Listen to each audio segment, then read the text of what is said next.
পুঁজিবাদ ও শ্রেণী বৈষম্যের বিরুদ্ধে প্রতিবাদ ও বিক্ষোভ জানিয়ে ফ্রান্সে আন্তর্জাতিক শ্রমিক দিবস পালিত হচ্ছে।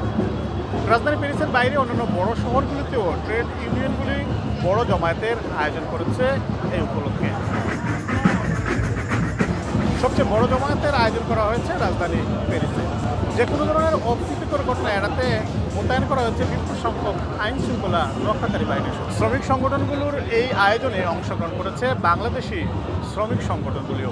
অনিয়মিত যে অভিবাসীরা আছে তাদের উপরে জুলুম করে এক ধরনের 8 ঘন্টার কথা বলে তাদেরকে 12 ঘন্টা পর্যন্ত কাজ করায়। নতুন করে যারা আমরা কাজ করি কিংবা এখানে যারা কাজ করতেছে আমাদের কাজের পরিবেশ যাতে সুস্থ হয়।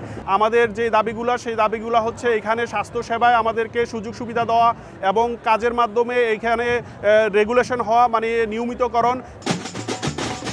প্যারিসের শ্রমিক দিবসের এই অনুষ্ঠানে অনেক ফিলিস্তিনিও জড়ো হয়েছিলেন তাদের ন্যায্য অধিকার আদায়ের দাবিতে।